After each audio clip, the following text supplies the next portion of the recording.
नमः शिवाय, सिद्धि सदा सहाय। ओम नमः शिवाय, गुरु जी सदा सहाय। आज हम शिव पुराण कथा में हिमवान पार्वती शिव की सेवा में रखने के लिए उनसे आज्ञा मांगना और शिव का कारण बताते हुए इस प्रस्ताव को अस्वीकार कर देना। ब्रह्मा जी कहते, नारद तदंतर शैलराज हिमालय उत्तम फल फूल लेकर अपनी पुत्री के साथ हर्षपूर्वक भगवान हर के समीप गए। वहां जाकर उन्होंने अपने ध्यान प्राणायाम त्रिलोकनाथ शिव को प्रणाम किया और अपने अद्भुत कन्या काली को हृदय से उनकी सेवा में अर्पित कर दिया। फल फूल आदि सारी सामग्री उनके सामने रख कर पुत्री को आगे करके शैलराज ने शंभू से कहा, भगवान मेरी पुत्री आप भगवान चंद्रशेखर सेवा करने के लिए उत्सुक हैं, अतः आपकी आराधना की इच्छा से मैं इसको साथ ले आया हूँ। ये अपनी दो सखियों के साथ सदा आपके शंकर की ही सेवा में रहे। नाथ, यदि आपका मुझ पर अनुग्रह है तो कन्या को सेवा के लिए आज्ञा दीजिए। तब भगवान शंकर ने उस पर परम मनोहर काम रूपिणी कन्या को देखकर आंखें मूंद ली और अपने त्रिगुणातीत अविनाशी परम तत्व में उत्तम रूप का आरंभ किया।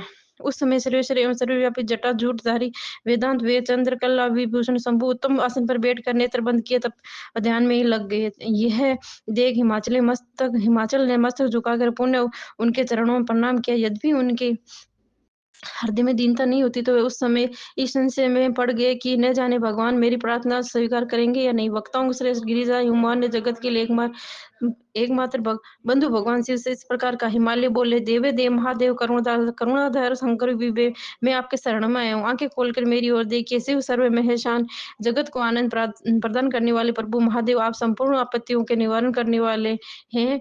मैं आपको प्रणाम करता हूँ। स्वामीन प्रभु, मैं अपनी इस पुत्री के साथ प्रतिदिन आपका दर्शन करने के लिए आऊंगा, इसके लिए आदेश दीजिए। उनकी ये बात सुनकर देवी महाशय ने आंखें खोलकर ध्यान छोड़ दिया और कुछ सोच विचार कर कहा। महेश्वर बोले, गिरिजीराज, तुम अपनी इस कुमारी कन्या को घर में रखकर ही नित्य मेरे दर्शन आ सकते हो, अन्यथा मेरी दर्शन नहीं हो सकता। महेश्वरी ऐसी बात सुनकर शिवा के पिता महिमान मस्तक झुकाकर उन भगवान शिव से बोले, प्रभु ये तो बताइए कि किस कारण से मैं इस कन्या के साथ आपके दर्शन के लिए नहीं आ सकता तथा क्या यह आपकी सेवा के लिए योग्य नहीं है, फिर इसे नहीं लाने का क्या कारण है, ये मेरी समझ में नहीं आता। यह सुनकर भगवान वृक्ष ध्वज शंभु हंसने लगे। विशेष से दुष्ट योगियों लोकाचरण दर्शन कराते हुए हिमालय से बोले, शैलराज, तुम्हारी सुंदर कटी प्रदेश सुशोभित तनवंगी चंद्रमुखी और शुभ लक्षणों से संपन्न है, इसलिए इसे मेरे समीप तुम्हें नहीं लाना चाहिए। इसके लिए मैं तुम्हें बारंबार रोकता हूँ। वेदांत के परंपरागत विधानों की नारी के माया रूपणी कहा जाता है। विशेषतः युवती स्त्री को तपस्वी जनों तप में विघ्न डालने की ही होती है। गिरि श्रेष्ठ में तपस्वी योगी और सदा माया से निर्मित रहने वाला मुझे युवती स्त्री से क्या प्रयोजन है। तपस्वियों के श्रेष्ठ से हिमालय इसलिए फिर तुम्हें ऐसी बात नहीं करनी चाहिए, क्योंकि तुम वेदांत धर्म के प्रवीण ज्ञानी श्रेष्ठ और विद्वान। वचनराज स्त्री के संग में मन से शीघ्र विषय वासना उत्पन्न हो जाती है, उसमें वैराग्य नष्ट होता है और वैराग्य न होने से पुरुष उत्तम तपस्या से भ्रष्ट हो जाता है। इसलिए शैल तपस्वी को स्त्रियों का संग नहीं रहना चाहिए, क्योंकि स्त्री माँ विषय वासना की जड़ एवं ज्ञान वैराग्य की विनाश करने वाली होती है। ब्रह्मा जी कहते हैं, नारद इस तरह की बात कहकर महायोगी श्रीमणि भगवान महेश्वर चुप हो गए। देवर से शंभु का निर्मय निष्प्रिय और निष्ठुर वचन सुनकर कालीदेव के पिता हिमान चकित तो कुछ व्याकुल और चुप हो गए। तपस्या शिव की बात कही बात सुनकर और गिरिजरा हिमान उचित चकित हुआ जानकर भगवान पार्वती उस समय भगवान शिव को प्रणाम करके विशेष वचन बोली।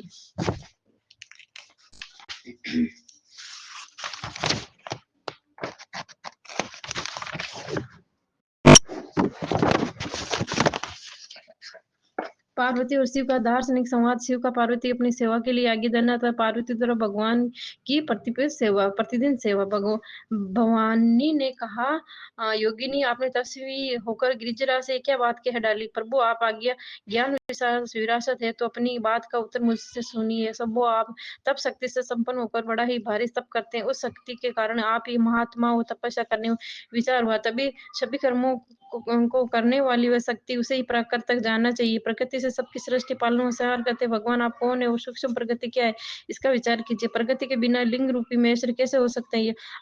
आप सदा प्राणियों के लिए जो अर्चना वंदनीय चिंतनीय है वे प्रकृति कारण है। इसी बात को हृदय में विचार कर ही आपको जो कहना है वह कह दीजिए। ब्रह्मा जी कहते हैं, नारद पार्वती जी के इस वचन को सुनकर महती लीला करने में लगे हुए प्रसन्नचित्त होकर हंसते हुए बोले। महेश्वर ने कहा, मैं उत्कृष्ट तपस्या द्वारा ही प्रकृति का नाश करता हूँ, तो प्रकृति रहित शंभु के रूप में स्थित होता हूँ। अतः सत्पुरुषों को कभी या कहीं प्रकृति का संग्रह नहीं करना चाहिए, लोकाचरण से दूर एवं निराकार रहना चाहिए। नारद, जब शंभु ने लौकिक व्यवहार से अनुसार ये बात कही तब काली मन ही मन हंसकर मधुर वाणी में काली ने कहा, कल्याणकारी प्रभु, योगिन आपने जो बात कही है, क्या वे वाणी प्रकृति नहीं है? फिर आप उससे परे क्यों नहीं हो गए? क्यों प्रकृति का सहारा लेकर बोलने लगे? इन बातों को विचार करके तात्विक दृष्टि से यथार्थ बात उसी को कहना चाहिए।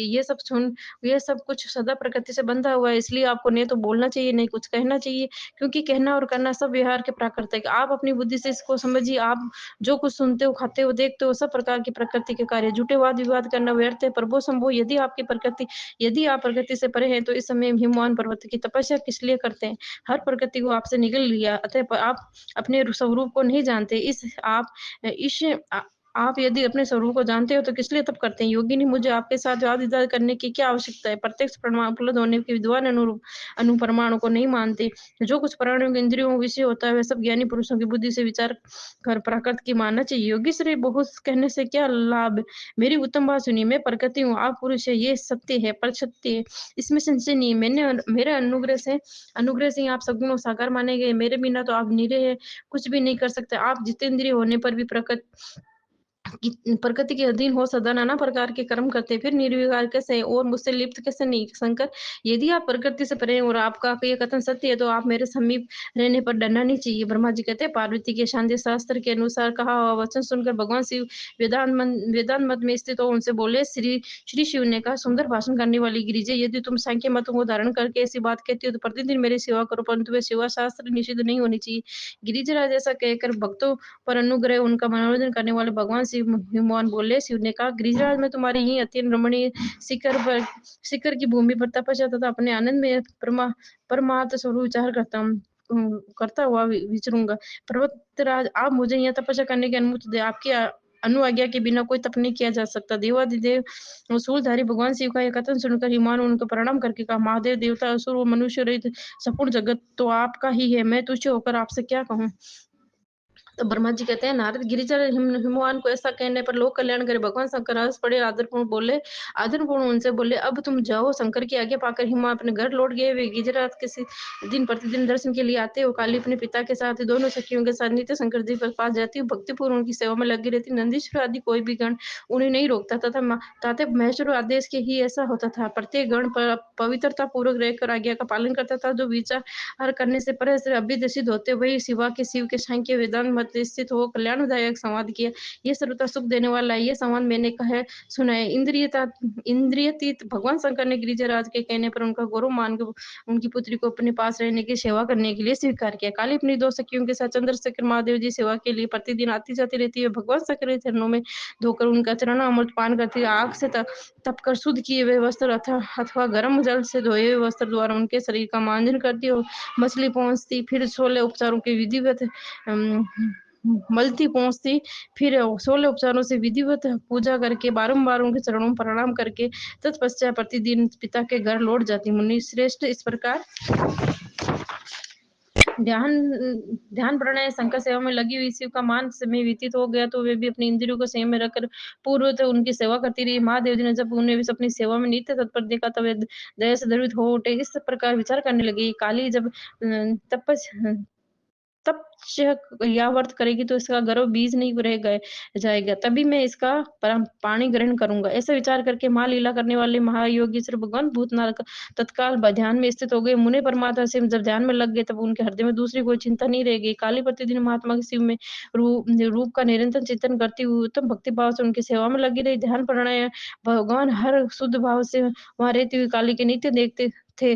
फिर वह पूर्व चिंता को भुलाकर उन्हें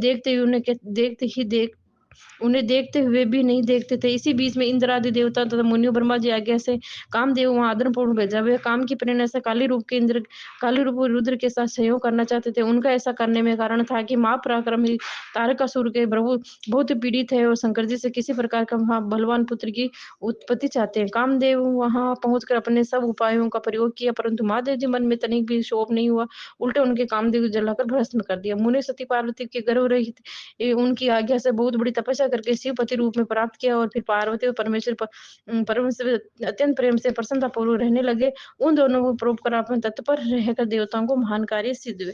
आज का पाठ यहीं करेंगे। ओम नमः शिवाय, सिद्धि सदा साई। ओम नमः शिवाय, गुरु जी सदा साई। जी गुरु जी।